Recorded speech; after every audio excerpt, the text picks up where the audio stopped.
Hi everyone, this is Dr. Sarah Yu. I'm a show host to Dr. Sarah for U.S. Senate show, as well as Dr. Sarah for today's America in the World, as well as Dr. Sarah for You Right and You Vision TV.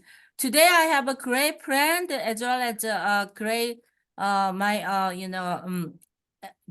supporter from the New Jersey. His name is Dr. Michael Yeun. So how are you, Dr. Michael Yeun? Good, very good. Thank you, Dr. Liu. Yeah, nice to How are meet you. you? Nice to meet Same you. here. Thank you for accepting our invitation. So last year I went to the UN. So that time as I met you, we have a great breakfast together. We talk about all the issue between Taiwan and America. So I was so impressed. Your issue. So that's why I invited you today to talk more detail about that to my audience in California people. They have to know that. As well as I'm so thankful for your endorsement and donation and all kind of advice during these elections. Thank you so much. Oh, no, that's my pleasure. And I didn't do anything. I just Oh, wrote a letter, that's all. And the money is, you're so generous to donate it back to our small organization here. And I really appreciate that. thank you so much. Also, I am really receiving your heart and endorsement. That is enough. That is more value to me. Yeah, I'm so thankful for your support. Okay, and then as well as I'm so thankful for audience and border California. Now we have senator will be soon, and we thank you for your support for this election as well as last elections. Are we going to fight again and again until we solve issues? And thank you. So I'm going to ask several questions to Dr. Michael Yoon. And then first question is, Dr. Michael Yoon, can you introduce yourself? Well, I was born in Taiwan and I came here at the age of 24, actually. It's been a long time. And I'm 71 now. And so I spent most of my life in this country. So this is my second home country. And I'm a general dentist. Have been practicing dentistry since 1984 after my graduation from my second dental school. I went to two dental schools, one in Taiwan and one here. And it's been a long road. And I'm grateful that this country provides me with this opportunity to continue my dental life and to serve the people, especially um, I'm seeing a lot of good Americans, and this America uh, has changed since I came here so much, and I cannot recognize it anymore in some aspects, and that's why I started to get involved with American politics. In fact, I spent most of my early life before I entered the dental school and after the dental school here in 1984, I spent a lot of time in fighting for Taiwanese independence. But then later, I realized that America is really in trouble. And I turned my focus into American politics. And I am still learning. I don't know too much about American politicians. Uh, at some point, right before I got involved. I'm still learning. I still don't know a lot, but I hope that I can help, and that's what I'm doing. Oh, great answer to about introduction yourself and your issue. So as you talked about, like I met you, you talk about Republican Taiwan, right? So I wanted to know why the Republican Taiwan is a issue so important and you and your country, Taiwan people. Yeah.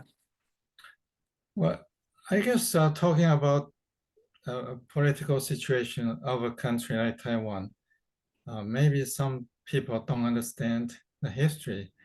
Uh, I'm sure most of your audience probably don't understand, but a lot of people understand. But certainly, there's most aspects of the history of Taiwan are not really learned or not been told properly.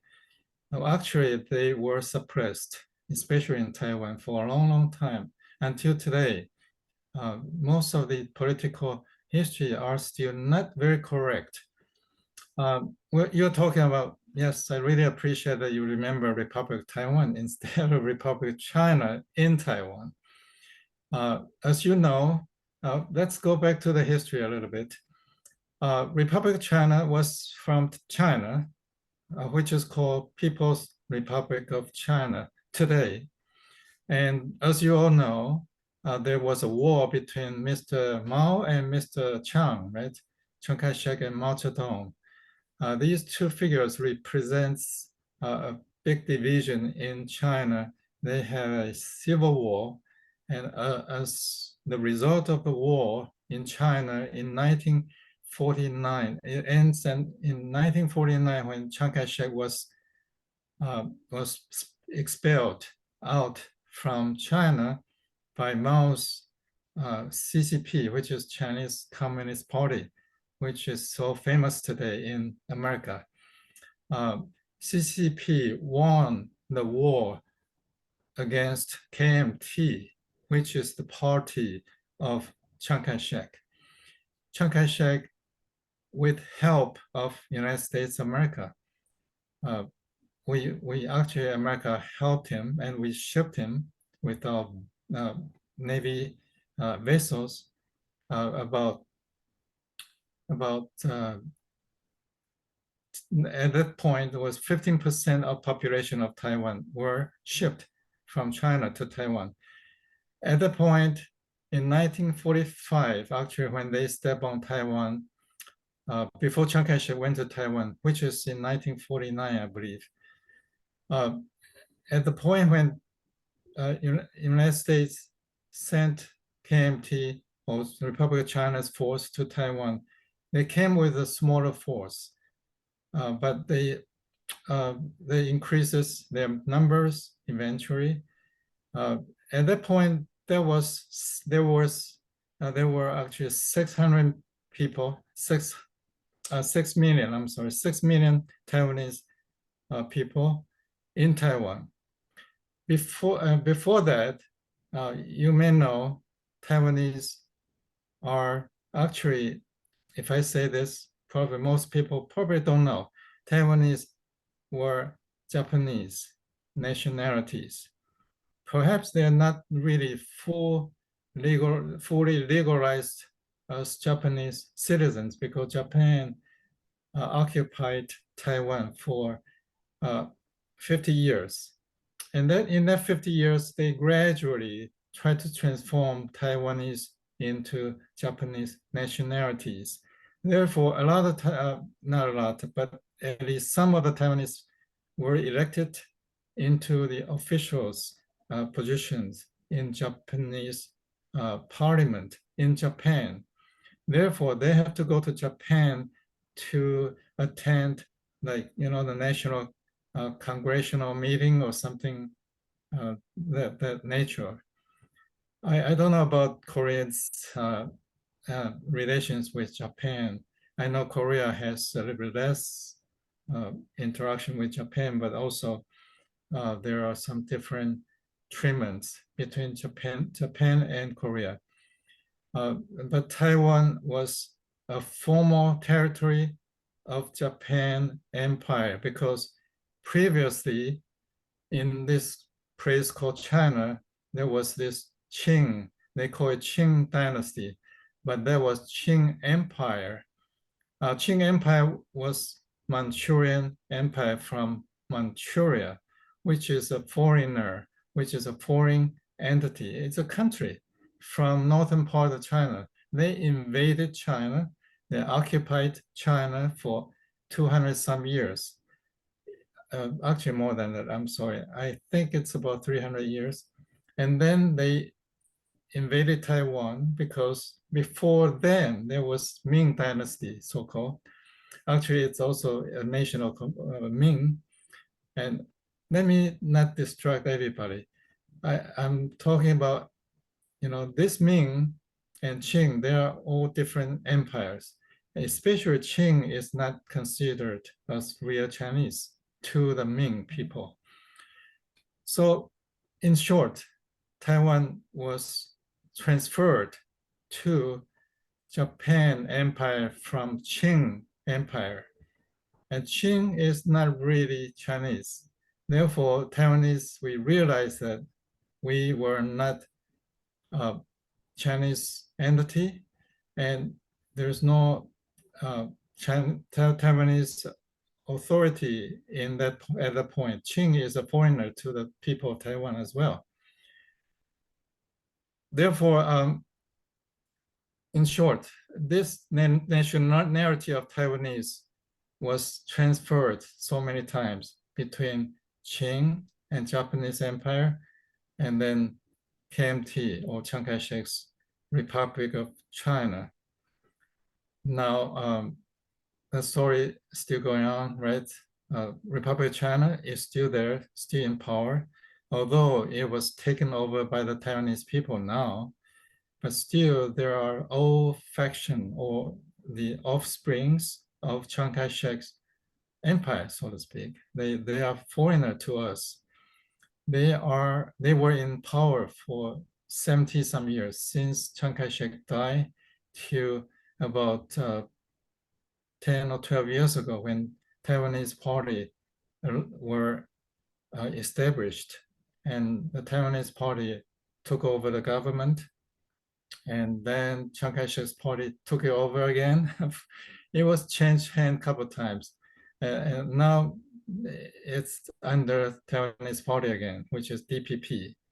And recently they re-elect the Taiwanese president again. This one was is Dr. Lai. He was the vice president of previous president, which is a female president, and she is still there until this May. They're going to have a ceremony to transfer the power, but now still in the DPP, which is called Democratic Progressive Party. This party was established with a goal of establishing a Republic of Taiwan. They wanted the Taiwanese hated to be called Chinese now. Well, since then and now.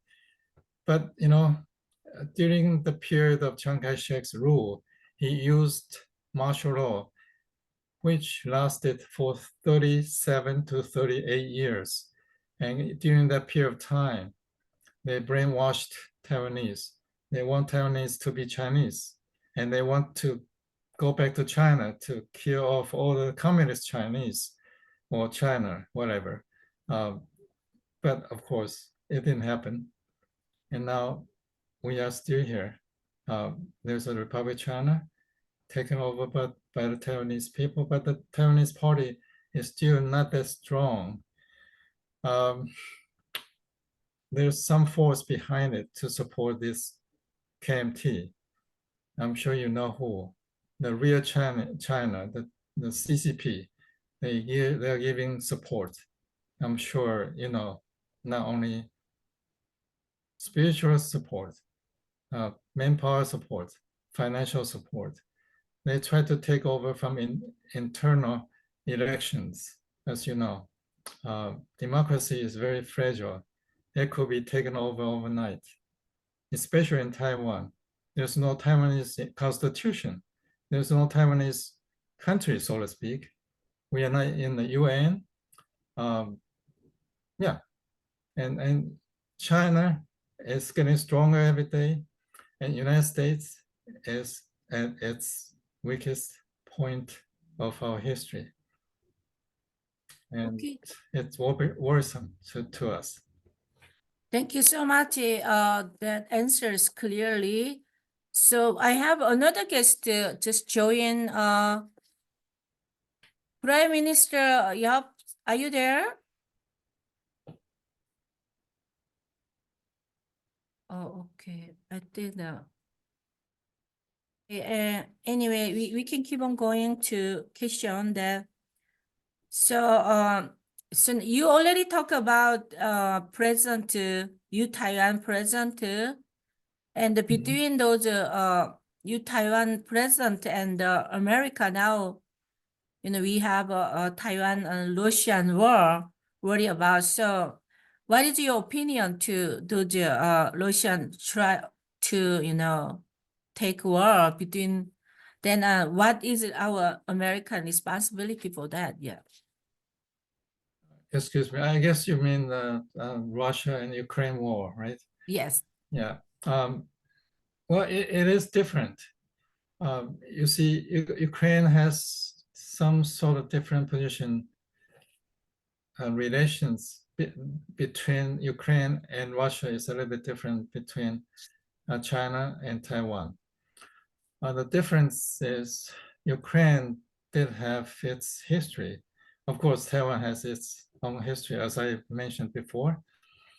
But Ukraine did have some sort of sovereignty. It has its strong position, so to speak, because this piece of island, so-called Taiwan, right? It was called Formosa. The size of Taiwan is about the combination of Rhode Island and Massachusetts and uh, there's 3 states here. I'm sorry, Connecticut, I think. Yeah, Taiwan is rather small. Ukraine is bigger than Taiwan many times. Taiwan has only, as I said, about 23 million people. Taiwan has no position in the UN, as Ukraine does have one, right? I think Ukraine was trying to get into the NATO.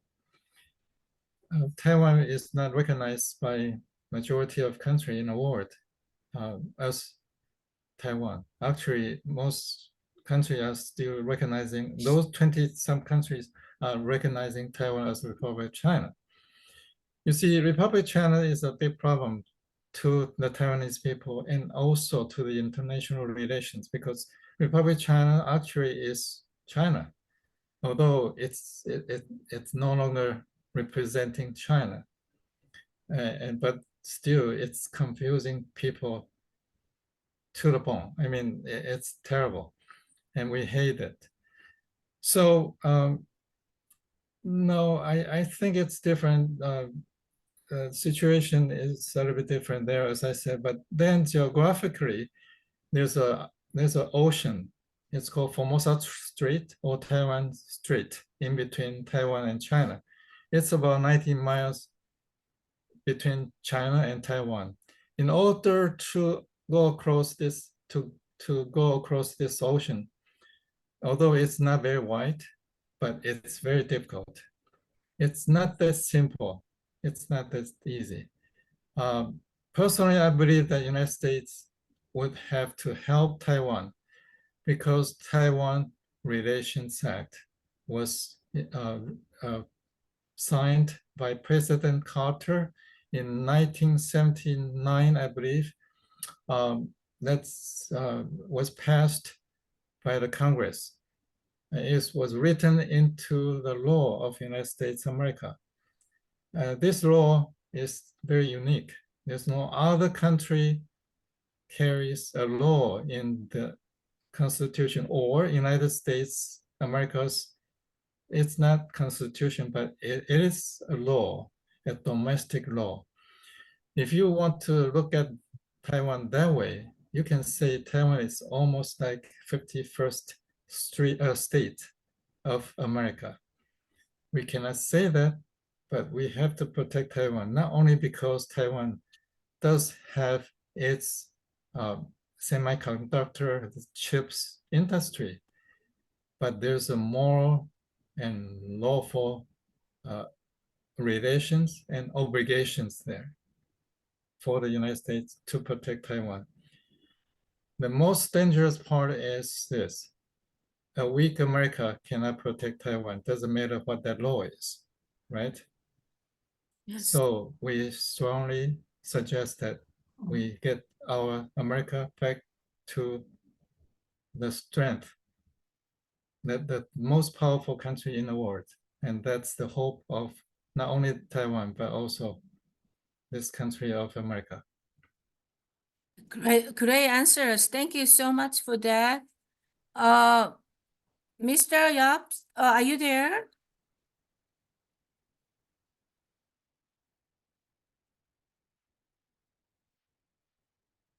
Last time he willing to join, but his Zoom is does not allow. Anyway, so we can keep on doing, but now it's only decision 3 minutes, section 1.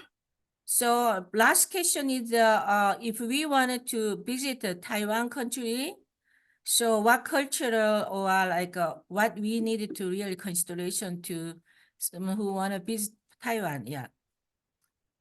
Well, as a sightseeing, as a Yes. tourist, Tourists, any, yeah. yes, I guess Taiwan is almost like America. It's very similar. Everything is there, so you don't have to worry about anything. Actually, Taiwan is very safe. It's much safer than LA or New York City. Maybe you've been to any city in that part of the world, you know, it's like Japan. As you know, Taiwan was part of Japan for 50 years. So a lot of foundations were set at that time. Taiwan is almost 30 to 60 years more advanced than China at some point. Of course, today China has been developed in some part of the China, not all, but Taiwanese people are the most friendly people in the world. I have to be proud of that. And English is recognizable. At least most people can understand, and you can speak to them in English. If they don't understand, they'll grab a bystander and say, you know, most people can speak some English. What else can I say? They have Yeah, so McDonald's this is and so Wendy's last over there. great. Thank you so much. So thank you for your join our show, and You're welcome. My pleasure. Yes, I wish we can talk more.